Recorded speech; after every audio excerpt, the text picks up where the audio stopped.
Hey everyone, I hope you're doing well. Elaine Darinette here with Good Works, Leadership and Life Coaching Company.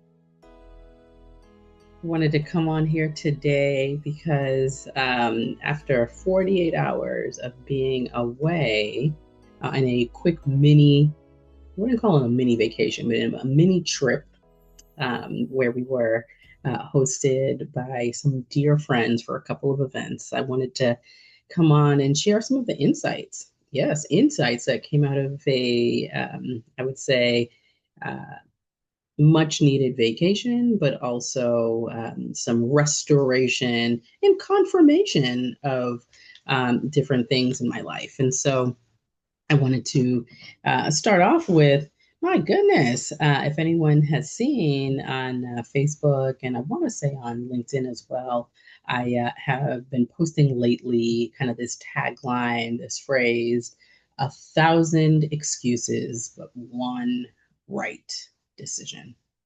It has been in my heart, it's been in my mind, in my soul, to lift that up because of the times we're in and the pressures on so many in their daily lives and their professional lives.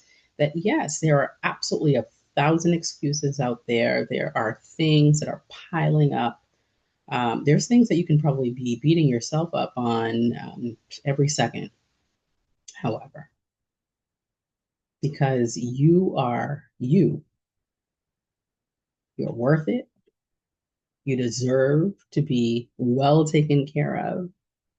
You deserve to see your goals and your progress highlighted. There is a right decision. And oftentimes, that right decision, you even know what that right decision is. Um, and so, the posting of kind of the 1,000 excuses, one right choice, is also personal, right? Um, Spent a lot of time thinking about what has been the obstacles in my life that have held me back from reaching the different goals that I've had.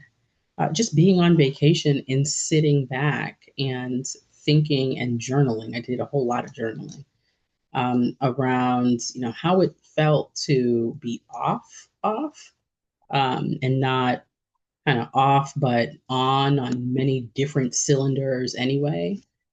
It meant a lot. It meant a lot. It meant that I had to recognize what would have stopped me from being in that zone, um, and make a decision.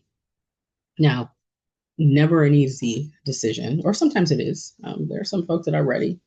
I've spoken to many, but always the right decision. I truly believe that. There's always a right decision for you. And then the other thing that I noticed, and this is a whole different topic. So we were in southern Florida, and I mean we were traveling kind of all over because we went to different events and hung out at different places. And I noticed this one particular logo for this chain of open air department stores.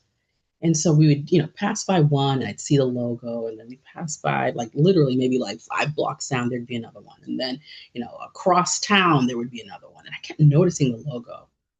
And so, I wrote it down and I kind of looked it up. And, I have to admit, there was something about that type of consistency. Now, I know it's a business, but that type of consistency, and even the meaning behind the logo, as I would later research it out in terms of the passion, the love of the founder of this business, um, not necessarily having to do with any of the department stores that are part of the open air, but it had to do a lot with that person and the loves and just what this particular owner thought represented him.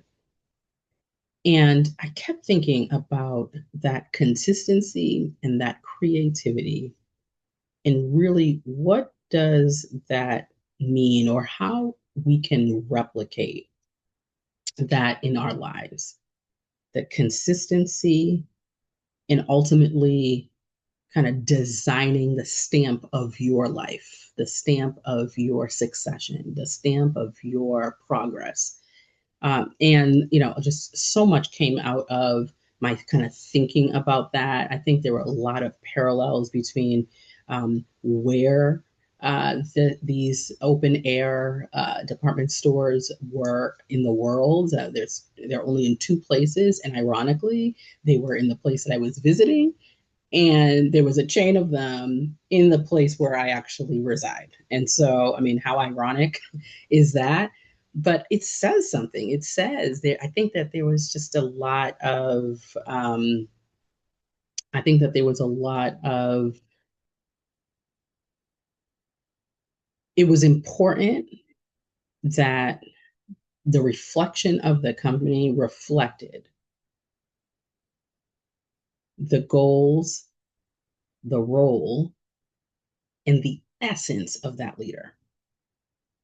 And it did. It did. I mean, it took from looking at the logo, reading up, I mean, literally two or three paragraphs into the research, and then ultimately understanding kind of the vision. Um, Really, really powerful, and allowed me to actually come up with a program that I think would be helpful and, quite honestly, not even helpful. I would say critical for a leader that wants to kind of surpass the impact that they have, um, but also put a stamp on the influence that they need to have. And so it is those two observations that I wanted to come on here and share with you. Again, it was time off. It was time with friends. It was time with my own family, and just a resting period. But so much came out of it. Y'all, I really, really care about leaders. I really care about our women leaders and how they navigate this world. And so, I'm excited to let you know that this summer we're going to be launching a She Cares webinar, which is essentially, a webinar that it's going to be time with me, time spent with me, really looking through and digesting and sharing and partaking and loving on one another. All of the aspects of what it means to be a leader in this time. And yes, CARES is absolutely an acronym. And it will be coming out. And I'm going to be inviting, as many women decision makers, whether it's your decision making at home, decision making in your business, decision making in your life, to come on and join me and many of my friends as we navigate this world together. And so with that, I wish you all well and continue to remind you that you are so worth it. All right. Have a great day.